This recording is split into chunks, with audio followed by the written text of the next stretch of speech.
रासायनिक अभिक्रिया का। अच्छा खासा टॉपिक है, क्योंकि लगभग 9-10 प्रकार की अभिक्रिया इसके अंदर आती है।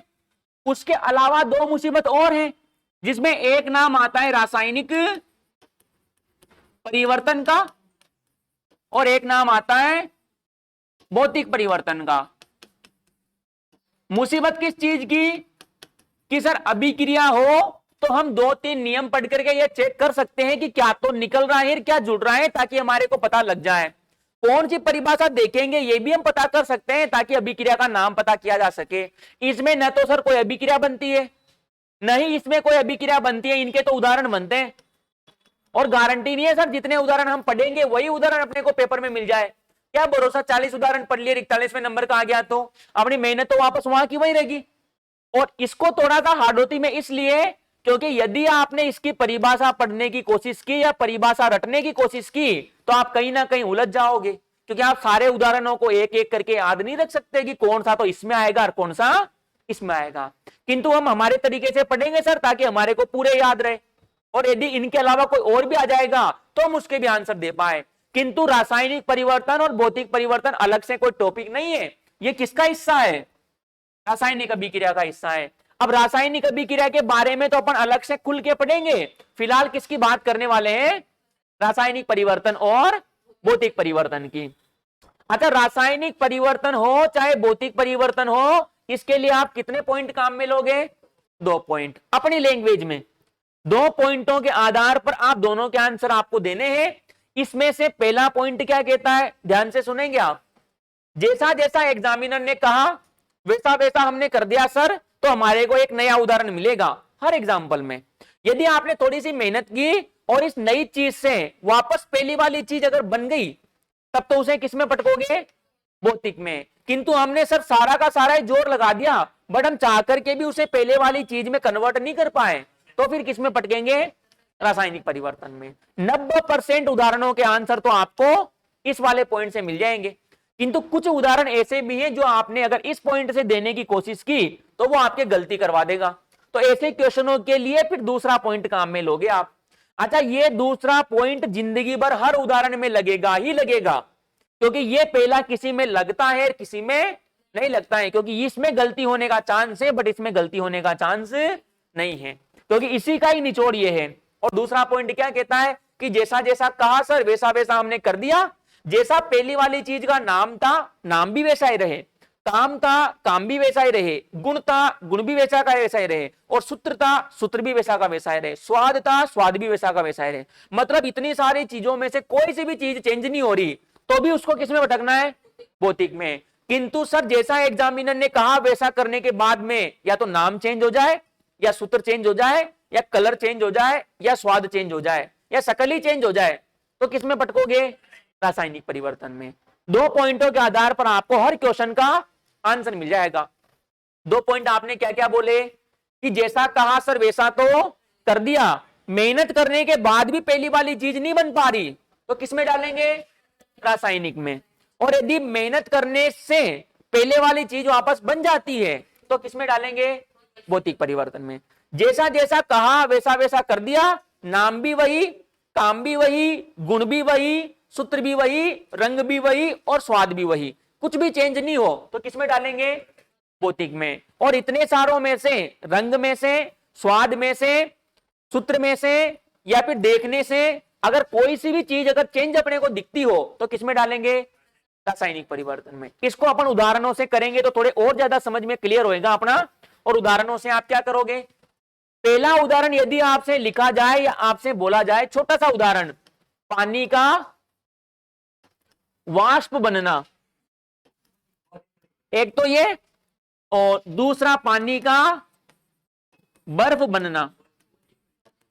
देखो सिंपल से उदाहरण है जो अपन बहुत सी बार सुनते हैं, किंतु सर हम हमारे तरीके से चलेंगे क्योंकि हमारे को आगे और भी उदाहरणों के आंसर देने हैं।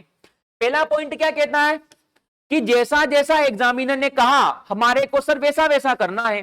तो एग्जामिनर ने पानी लेने को बोला क्या, दोनों में, यदि इसी पानी को अपन ने फ्रिज में रख दिया तो क्या फ्रिज में रखते ही पहले ये पानी जम जाएगा क्या, जिसी को आप बर्फ कहते हो क्या, इसी बर्फ के टुकड़े को यदि हम कटोरी को बाहर निकाल करके धूप में रख दें या बाहर निकाल करके रूम में रख दें तो क्या पिघल करके वापस पानी बन जाएगा क्या?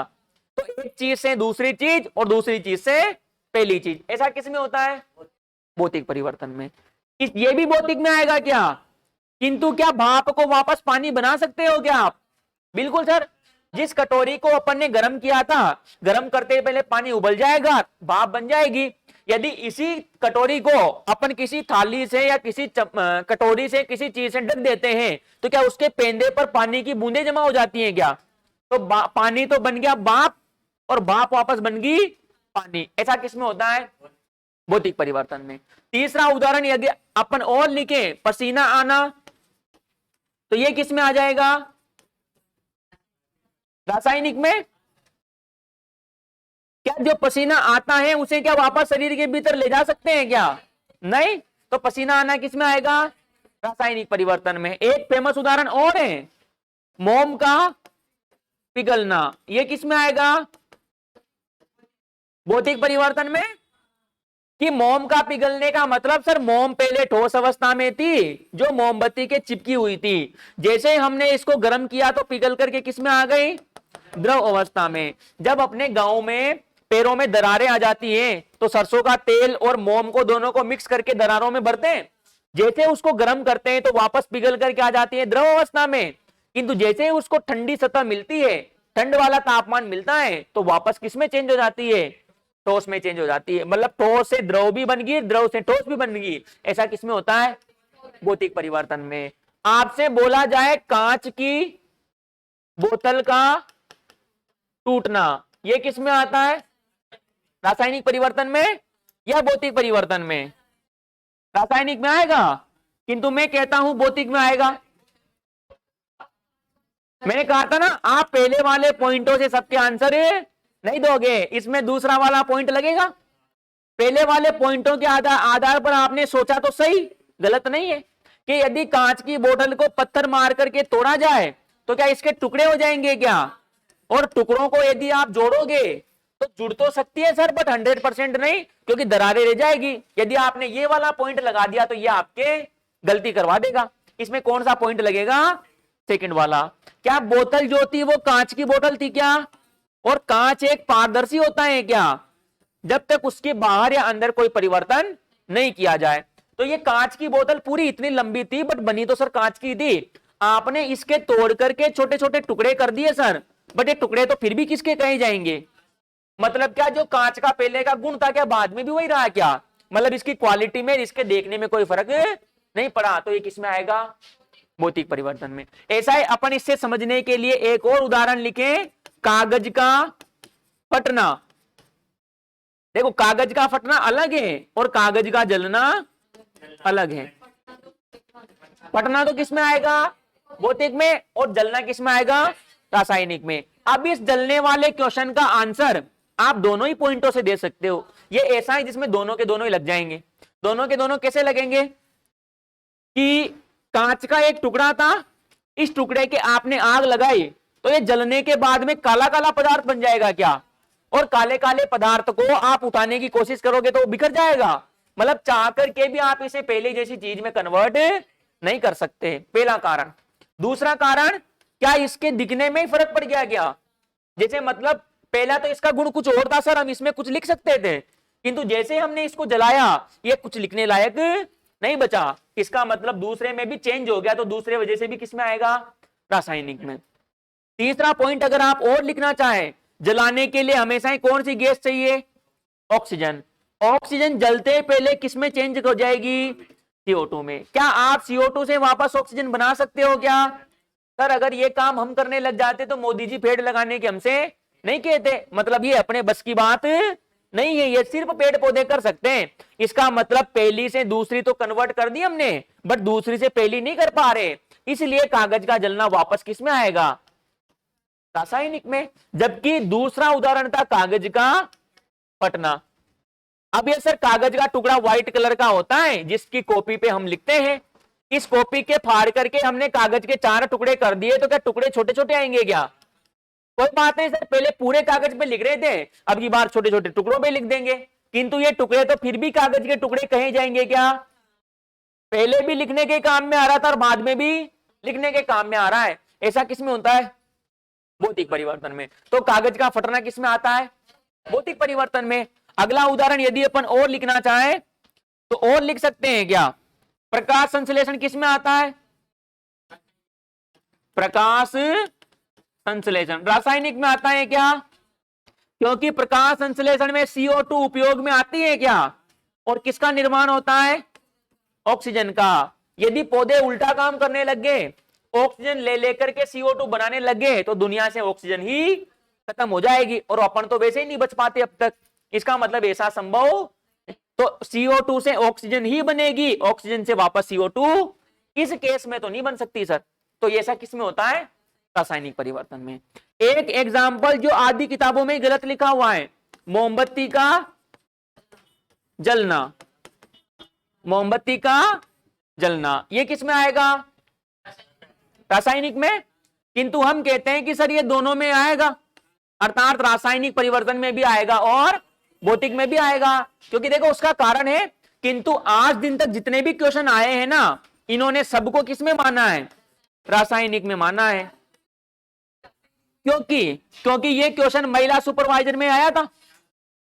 इसके पहले वाला जो 2017-18 में पेपर हुआ था, जब फर्स्ट ग्रेड का टाइम था, उस टाइम पर ये महिला सुपरवाइजर में आया था कि निम्न में से कौन सा परिवर्तन भौतिक परिवर्तन नहीं है। उसने 4 ऑप्शन फिर अपने को दिए थे। अब ये मोमबत्ती, क्योंकि आप खुद ही सोचना, देखो मोमबत्ती आपने जलाई तो क्या मोमबत्ती आपको प्रकाश देगी क्या? प्रकाश देने के बाद में, अच्छा जलने के लिए तो हमेशा क्या चाहिए? O2 जलते पहले क्या बनेगी? और CO2 से आप वापस ऑक्सीजन नहीं बना सकते। इस वजह से आपने इसे क्या कहा? रासायनिक परिवर्तन कहा। किंतु जैसे जैसे ये मोमबत्ती जलेगी, क्या आसपास का मोम भी पिघलेगा क्या? मोम पहले चिपक रहा था तो ठोस अवस्था में था, पिघला तो, लेकिन जैसे यहां से पिघल पिघल करके नीचे आएगा, वापस जम जाएगा क्या? फिर किस में आ जाएगा? मतलब मोम पहले ठोस से द्रव में आ गया, द्रव से वापस ठोस में आ गया। ऐसा किस में होता है? भौतिक परिवर्तन में। अच्छा ऐसा तो नहीं है ना कि सर इस बीमारी को दूर करने के लिए मोम को यहां से हटाई दो ना, ताकि हमारे मुसीबत ही नहीं हो। तो क्या बिना मोम के मोमबत्ती हो सकती है क्या? वो धागा 5 सेकंड भी नहीं चलेगा फिर अपना। मतलब मोम तो सर साथ में आएगा। इसका मतलब मोमबत्ती का जलना रासायनिक भी है और भौतिक भी है, बट ज्यादातर इंपॉर्टेंस किसमें दी जाती है? रासायनिक में। क्योंकि इसका एक उदाहरण अपन पहले ही बोल चुके होते हैं, मोम का पिघलना। उसको किसमें बोलते हैं अपन? भौतिक परिवर्तन। अगर सिर्फ मोम का पिघलना आए तो भौतिक परिवर्तन, और मोमबत्ती का जलना आए तो वास्तविकता में तो रासायनिक परिवर्तन और भौतिक परिवर्तन दोनों होते हैं। बट अपने एग्जामिनर मानता क्या है? रासायनिक परिवर्तन। तो मजबूरी में हम भी क्या मानेंगे? रासायनिक परिवर्तन। गड़बड़ अपने कहां होगी? यदि कोई आपसे कह दे कि सेब को काटना, और इसी से रिलेटेड दूसरा उदाहरण, सेब को काटने पर परत का बुरी पड़ना, दोनों अलग अलग है क्या? इसमें तो सर सिर्फ सेब को काटने तक ही रुकने को कहा है, उसके आगे कुछ नहीं कहा हमारे से। अब सेब पूरा गोल होता है सर, इसको खाएंगे तो क्या इससे विटामिन मिलेगा क्या? अपने आंखों की रोशनी तेज करता है। और सेब लाल कलर का, जैसे आपने सेब को काटा तो काटते पहले पहले एक हिस्से को खा रहे थे, अब की बार 2 को खा लेंगे क्या? आधे आधे को खा लेंगे। अच्छा ऐसा तो नहीं है ना कि काटने से पहले तो लाल था, काटते पहले काला पड़ गया। कलर तो उसका फिर भी लाल ही रहेगा काटने तक की। अब काला लाल ही कलर का उसका रहेगा, उसको अपन खा सकते हैं। जो विटामिन पहले मिल रहा था क्या बाद में भी वही विटामिन मिलेगा क्या? मतलब सर इतनी सारी चीजों में कोई सा भी परिवर्तन नहीं हुआ, तो नाम पते गुण सब ओके भाई है, तो किस में आएगा? भौतिक में। लेकिन इसने क्या कहा कि सेब को काटो वापस, लेकिन काटने के बाद में वहां तक रुको जहां तक उसकी परत बुरी नहीं पड़ जाती। क्या काटने के पहले भी बुरी थी क्या? सर जब काटा था उस टाइम तो बिल्कुल व्हाइट थी। जैसे हम थोड़ी देर के लिए रुके, इसने वायुमंडल की गैसों से क्रिया करी और परत कैसी हो गई? क्या बुरी परत होते ही पहले क्या इसके स्वाद में फर्क पड़ेगा क्या? उसकी सतह को यदि अपन चाटने की कोशिश करेंगे तो वो हल्की सी कड़वी लगेगी। दैनिक जीवन का उदाहरण, चलो सर सेब को तो रोज कौन कौन काट करके फेंके, महंगा आता है थोड़ा सा, किंतु हम बैंगन, हम आलू को दैनिक जीवन में काम में लेते हैं क्या? तीनों में सेम ही कंडीशन होती है। बैंगन को और आलू को काटने के बाद में आपको उसको पानी में डालना जरूरी है, वरना इनकी भी सतह कैसी पड़ जाएगी। यदि आपने आलू को काट करके कुछ समय के लिए 2-3 घंटे के लिए छोड़ दिया तो क्या उसकी सब्जी में कड़वापन आ जाएगा क्या? वो कड़वापन उस काले पदार्थ के कारण ही आता है जो बना है। तो अर्थात इसका स्वाद ही चेंज हो गया जब अपन ने उसको खुले में छोड़ा, तो इसका भी स्वाद ही चेंज हो जाएगा जब परत बुरी पड़ेगी। अब ये परत पहली थी ही नहीं सर, बाद में बुरी पड़ी है, अर्थात नए पदार्थ बनने की वजह से किस में आ जाएगा? रासायनिक में आ जाएगा। वरना सर सेब का तो सेब ही है, पहले अकेला सेब था, अब की बार 2 टुकड़े कर दिए, बट इसने कह दिया कि बुरी पड़ने तक रुको आप, तब इसका आंसर देना। अब इसका आंसर यदि आपने पहले पॉइंट से देने की कोशिश की तो गलती करवा देगा, क्योंकि सेब पूरा एक था, काट करके कितने कर दिए, अब 2 को जोड़ोगे तो क्या जुड़ करके वापस बन जाएगा क्या? सर हम चाह करके भी नहीं जोड़ सकते उसको, वो वैसा का वैसा ही रहेगा। तो इस वजह से आपका आंसर गलत हो सकता है उसमें। एक चौथा, तीसरा और चौथा उदाहरण और जो आपके गलती करवाएगा। तीसरे नंबर पे तो आता है पेड़ से पत्ता गिरना, और चौथा आता है पेड़ से पत्ता गिरकर पीला पड़ना। दोनों में फर्क है क्या? पेड़ के लटक रहा था तो लटकते पहले बारिश की वजह से या हवा की वजह से जो गिरा, गिरते पहले की उसने पूछ लिया कि ये गिरते पहले इसमें क्या चेंज हुआ। तो सर पत्ता तो पहले पेड़ के लटक रहा था तो भी पत्ता ही था, नीचे गिरा तो भी पत्ता ही है, यहां पर लटक रहा था तो भी हरे रंग का ही था, और अभी भी। ऐसा थोड़ी है कि वहां से टूटते पहले हाथों हाथ ही सूख गया, ऐसा नहीं होता। तो अर्थात पत्ते का नाम पत्ता ही है, पत्ते का कलर हरे रंग का ही है सर, इसमें कोई गुण चेंज नहीं हुआ, तो किसमें आएगा?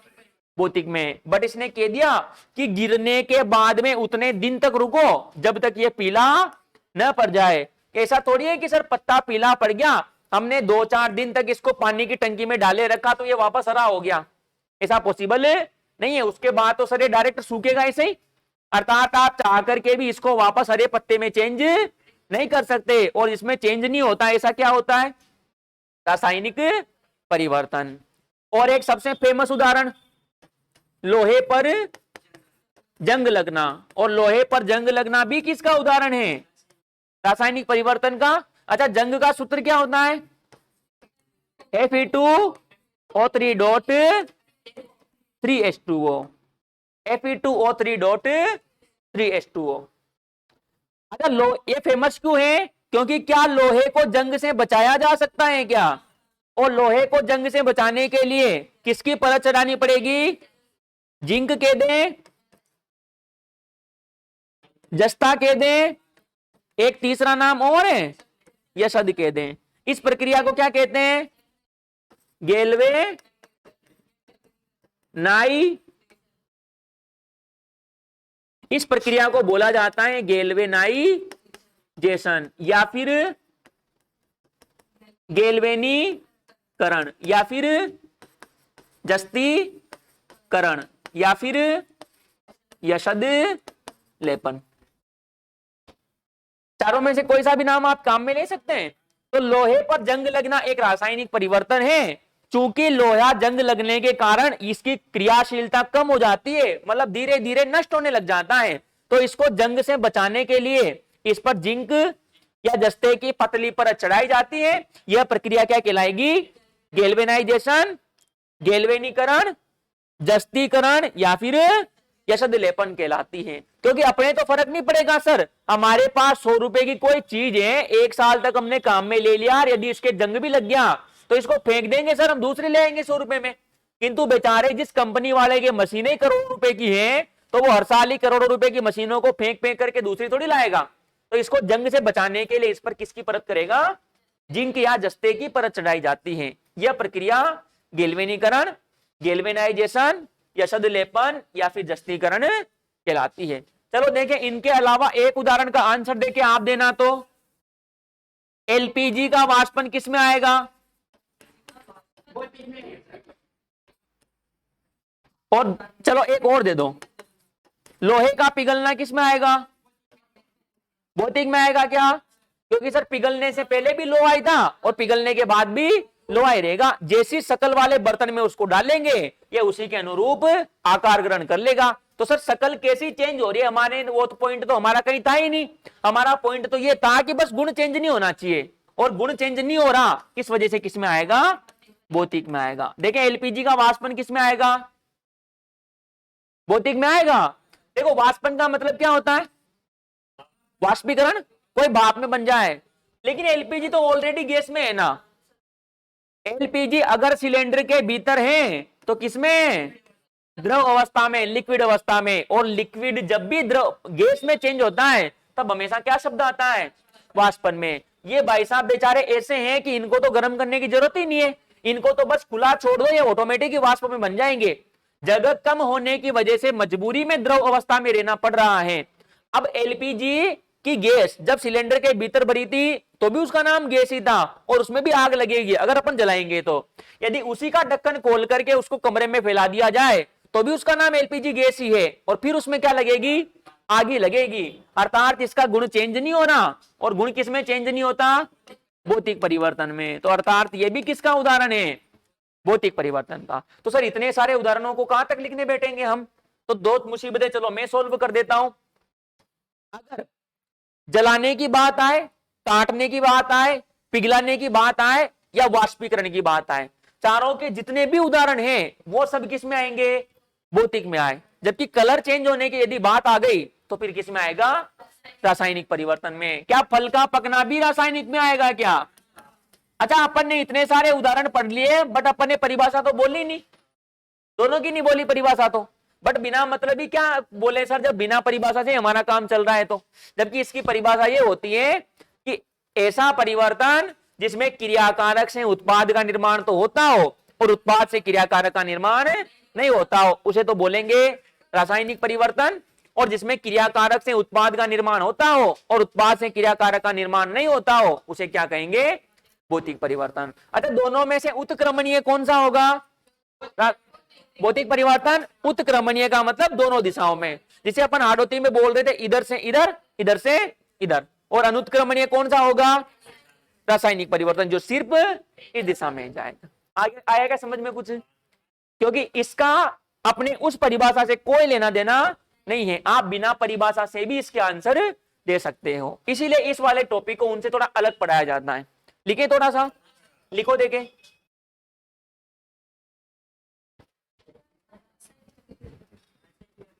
रासायनिक अभिक्रिया का एक पार्ट है रासायनिक परिवर्तन।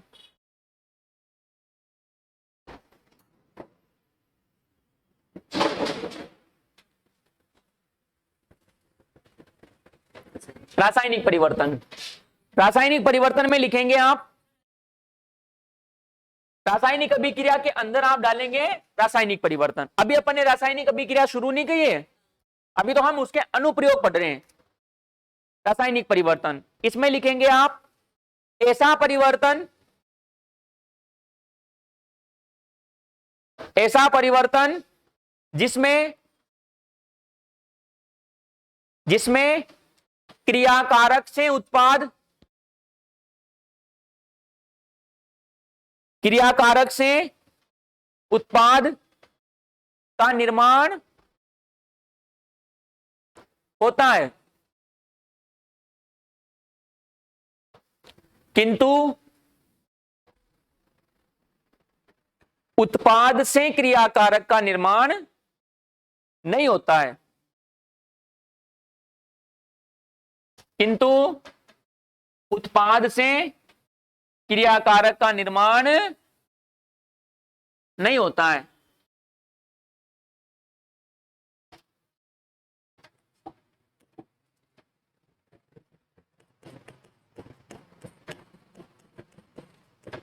ऐसा परिवर्तन जिसमें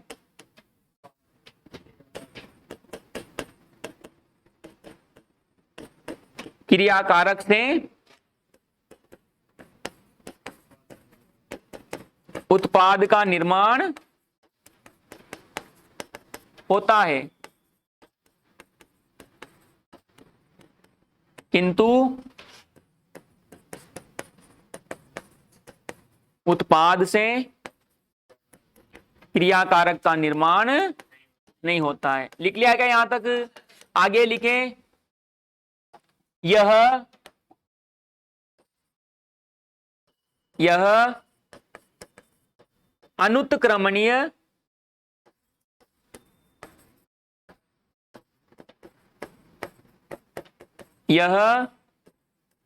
अनुत्क्रमणीय परिवर्तन है जो एक ही दिशा में होता है।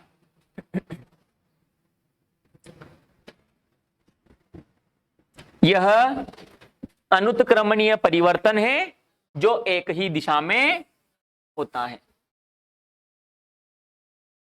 लिख लिया गया। इसके एग्जाम्पल लिखें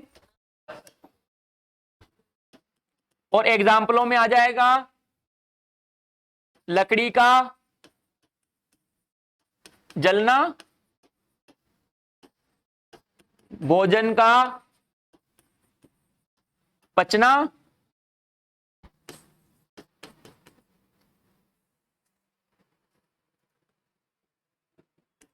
पसीना आना,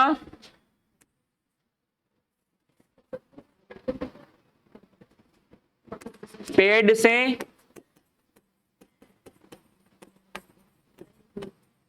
पत्ता गिरकर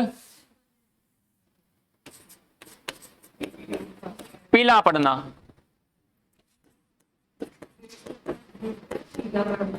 सेब को काटने पर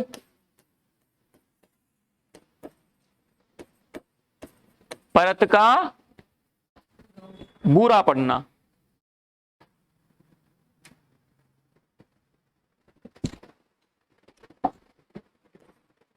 सेब को काटने पर परत का भूरी पड़ना,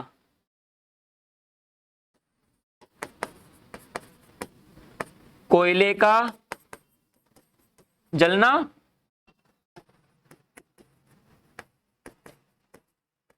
मोमबत्ती का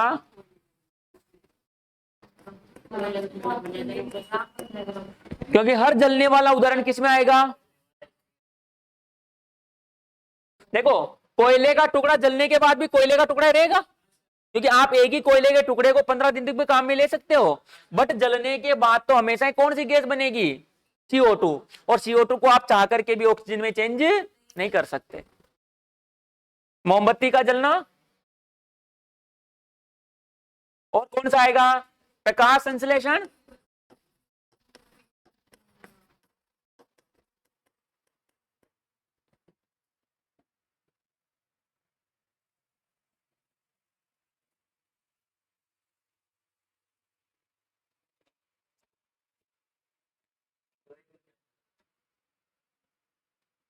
और लिखना चाहे तो आप कौन सा लिख सकते हो? लोहे पर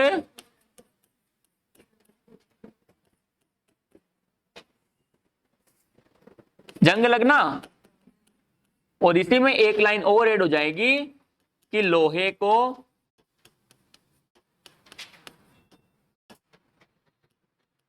जंग से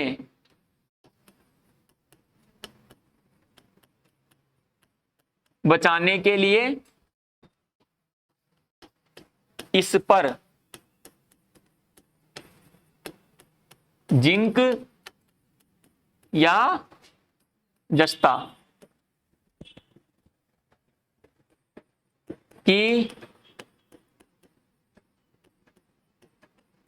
पतली परत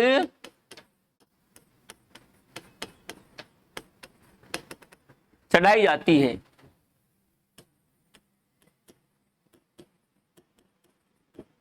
यह प्रक्रिया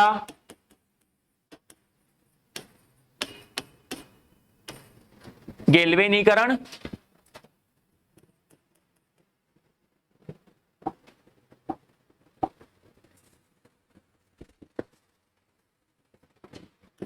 यह प्रक्रिया गैल्वेनीकरण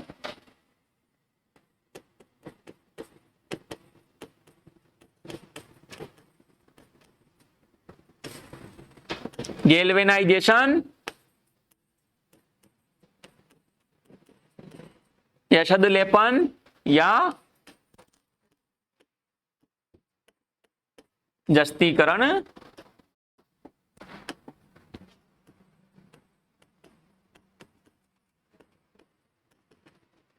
कहलाती है। और उदाहरण अगर आप लिखना चाहे तो क्या भोजन का पकना भी इसमें आएगा क्या? फल का पकना,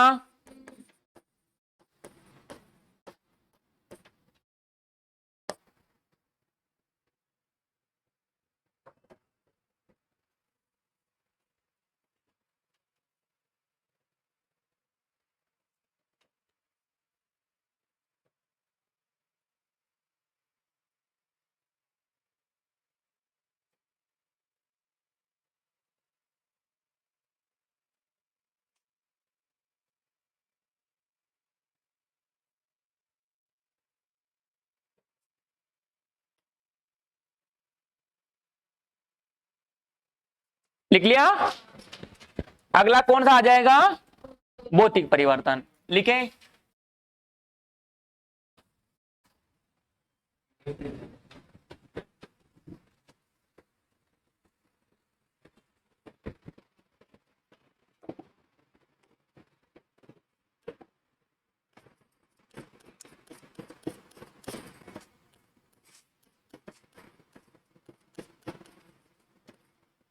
भौतिक परिवर्तन।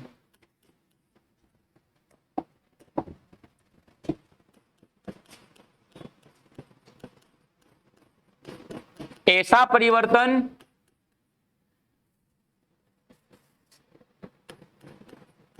जिसमें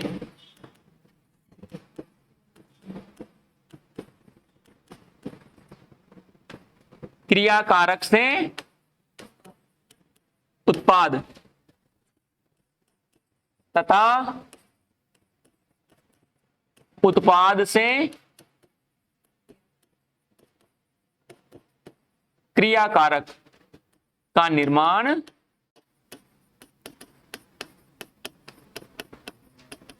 होता है।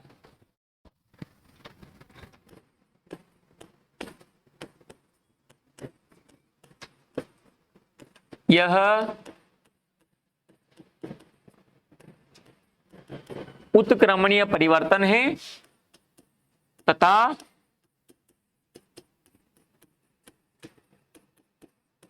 दोनों दिशाओं में होता है।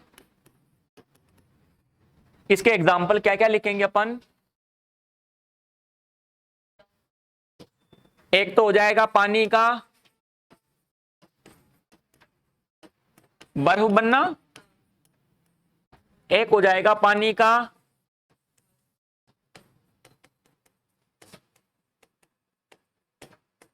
वाष्प बनना, एक आ जाएगा मोम का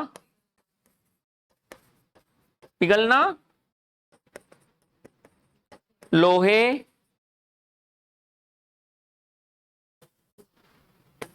या किसी धातु को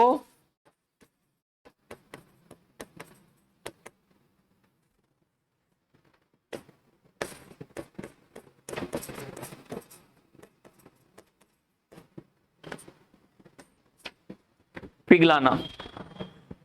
उसके बाद आ जाएगा कागज का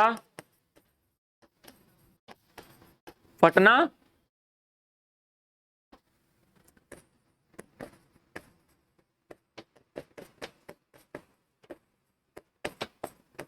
कांच की बोतल का टूटना,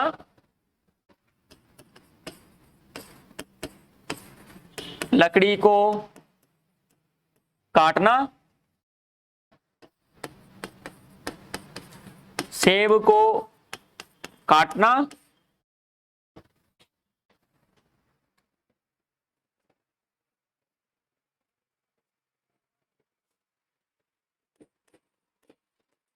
एलपीजी का वाष्पन, और क्या बच गया?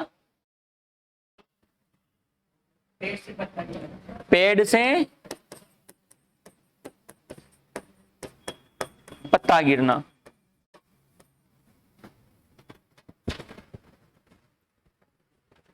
यदि कोई आपको ऐड हो जो अपने से रह गया हो दैनिक जीवन का उदाहरण, तो आप उसे भी ऐड कर सकते हैं इसमें, बट आप तरीका याद रखेंगे, उदाहरणों को नहीं रटेंगे, क्योंकि तरीका याद रहा तो फिर अपन कोई सा भी कर सकते हैं।